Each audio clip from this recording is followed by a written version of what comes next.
श्री स्वामी समर्थ. मित्रांनो, स्वामींना तुम्हाला काहीतरी सांगायचे आहे आणि ते सांगण्यासाठीच स्वामींनी हा व्हिडिओ तुमच्यासमोर आणलेला आहे. हा व्हिडिओ शेवटपर्यंत नक्की पहा. स्वामी तुमच्या भल्यासाठी काहीतरी सांगत आहेत, ते लक्षपूर्वक ऐका. स्वामी म्हणतात, बाळा, तुमचे जीवन हे एक पुस्तक आहे.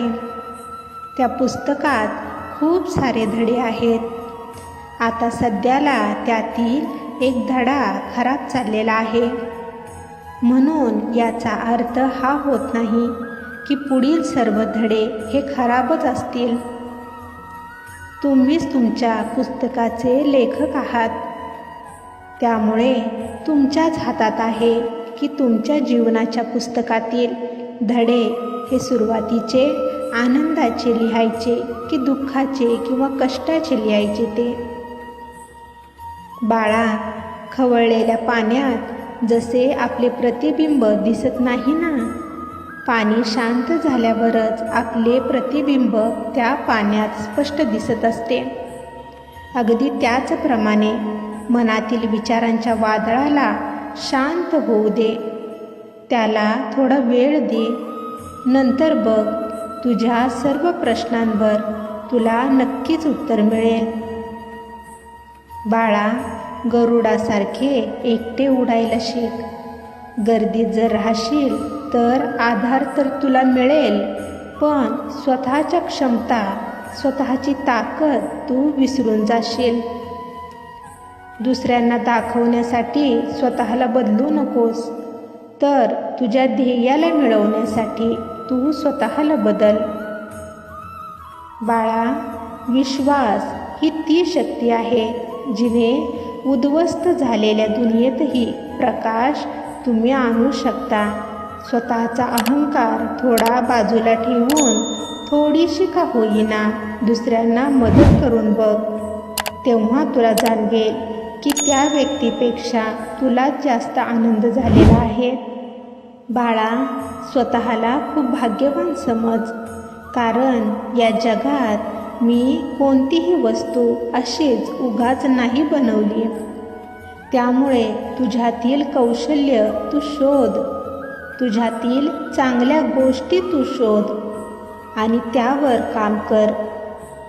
मी तुम्हाला प्रत्येकाला जन्माला घालताना सारखेच बनवलेले आहे, पण तुम्हीच तुमच्यातील त्या कौशल्यांचा वापरच करत नाही आणि उगाचच देवाला दोष देत बसता. बाळा, चित्त जर चंचल असेल तर ध्यान अजिबात लागणार नाही. शांत चित्ताने ध्यान कर. ध्यानधारणा केल्याने बुद्धी वाढत असते आणि चिंतनाने अज्ञान नाहीसे होत असते. तुला कोणत्या गोष्टी ह्या तुझ्या जीवनात पुढे घेऊन जाऊ शकतात याचा मार्ग शहाणपणाने निवड. त्यामुळे तुझे आयुष्य खूप सुंदर होईल.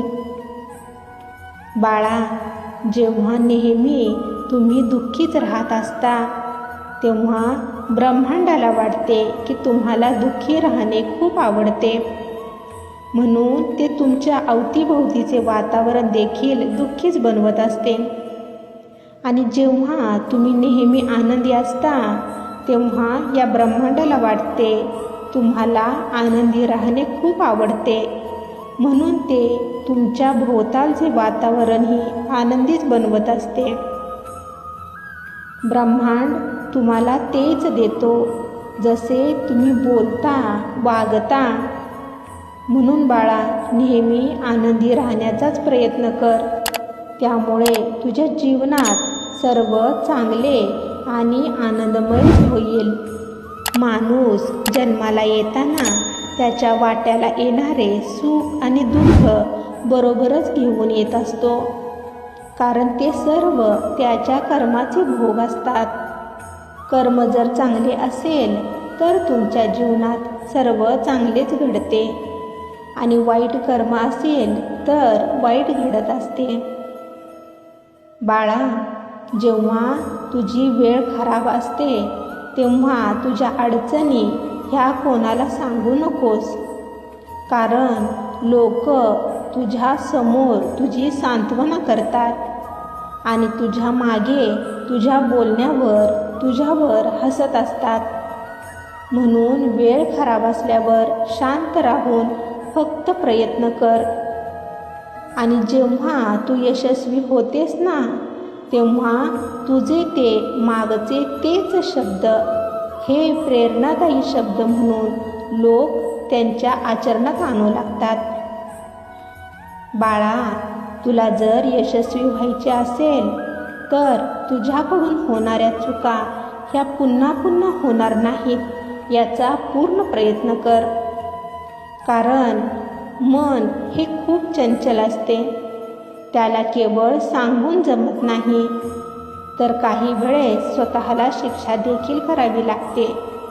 आणि त्यावेळेस मन घाबरते आणि पुन्हा आधीसारखी चूक ते पुन्हा करत नाही.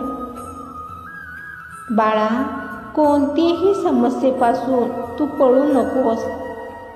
जर पळलास तर ती समस्या आहे तेथेच थांबते किंवा खूप मोठी देखील बनते. म्हणून पळून जाण्यापेक्षा त्या समस्येमध्येच त्या समस्येचे उत्तर लपलेले आहे, त्याचा उपाय लपलेला आहे. तो उपाय लक्ष देऊन शोध, म्हणजे ती समस्या पूर्णपणे नाहीशी होईल. बाळा, तुला जर काहीतरी वेगळे करायचे असेल तर गर्दीपासून वेगळे होऊनच चाल. कारण गर्दी तुला हिंमत तर देते, पण तुझी ओळख काढून घेते. बाळा, पुस्तकातील आणि तुमच्या आईवडिलांचे मोलाचे शब्द हे तुमच्या जीवनात कधीच तुम्हाला धोका देत नाहीत. त्यामुळे कधीच तुमच्या आईवडिलांच्या बोलण्याकडे दुर्लक्ष करू नकोस. त्यांना नावे ठेवू नकोस, कारण तुझे आईवडील हे तुझ्याच भल्यासाठी नेहमी सांगत असतात, बोलत असतात. त्यांचा नेहमी आदर कर. बाळा, जर एखाद्या नात्याला तू जर वरून दिखाव्यासाठी खूप सजवलेले असशील, फक्त लोकांसमोर दाखवण्यासाठी तू जर एखाद्याशी चांगले वागत असशील, पण समोरच्या व्यक्तीप्रती तुझ्या नजरेत थोडेही प्रेम, थोडीही इज्जत जर नसेल, बोलण्यात समोरच्या व्यक्तीबद्दल आदर जर नसेल, तर असे नाते कधीच टिकत नाही. त्या नात्याचा शेवट हा कधीतरी होतच असतो. म्हणून बाळा, समोरच्या व्यक्तीवर प्रेम कर, तिला सन्मान दे, आदर दे. बाळा, वेळ जेव्हा बदलते ना, तेव्हा सर्व काही बदलून टाकते. म्हणून चांगल्या वेळेत कधी अहंकार बाळगू नकोस आणि वाईट वेळेत कधीच धीर सोडू नकोस. मी नेहमी तुझ्यासोबत आहे. तुझ्यासोबत कधीच वाईट होऊ देणार नाही. बाळा, कोणतीही वेळ किंवा परिस्थिती ही तशीच राहत नाही. वेळ ही नेहमी बदलत असते. म्हणून वाईट वेळेत धीर सोडू नकोस, हार मानू नकोस, प्रयत्न थांबवू नकोस. तुझे आजचे प्रयत्नच तुला यशाच्या उंचावर घेऊन जातात. बाळा, लहानपणी तू ठेच लागण्याच्या, पडण्याच्या भीतीने तुझे चालण्याचे प्रयत्न कधी सोडले होतेस का? नाही ना? मग आता मोठे झाल्यावर पडण्याच्या, ठेच लागण्याच्या भीतीने का तू जीवनाच्या शर्यतीत तू मागे राहत आहेस? बाळा, तुझ्या विचारात तुझे जीवन बदलून टाकण्याची खूप मोठी क्षमता आहे. म्हणून नेहमी सकारात्मकच विचार कर, म्हणजे तुझ्या जीवनात सर्व गोष्टी ह्या सकारात्मकच घडू लागतील. बाळा, तुमचे विचारच तुमचे आयुष्य घडवत असतात. नकारात्मक विचार जर तुम्ही नेहमी केले तर तुमच्यासोबत सर्व नकारात्मकच घडू लागते. आणि जर तुम्ही नेहमी सकारात्मक विचार केला तर तुमच्यासोबत सर्व सकारात्मकच होऊ लागते. त्यामुळे परिस्थिती कशी का असेना, वेळ कशी का असेना, त्या वेळेमध्ये नेहमी सकारात्मकच विचार कर. बाळा, तुझ्या वाट्याचे दुःख तू भोगून संपवलेले आहेस. जे तुझ्या नशिबात आहे ते तर तुला मिळणारच आहे. कर्मावर विश्वास ठेव. अपेक्षेपेक्षा तुला जास्तच मिळणार आहे. फक्त माझ्यावर विश्वास ठेव. बाळा, मी सांगितलेल्या गोष्टी नीट लक्षात ठेव. तुझा माझ्यावर जर विश्वास असेल तर श्री स्वामी समर्थ लिहायला विसरू नकोस. तुझे कल्याण. मित्रांनो, सर्वांनी आनंदी राहा. आपली आणि इतरांचीही काळजी घ्या. श्री स्वामी समर्थ. जय जय स्वामी समर्थ. स्वामी समर्थ चॅनलला लाईक करा, सबस्क्राईब करा, शेअर करा, बेल आयकॉनला क्लिक करायला विसरू नका.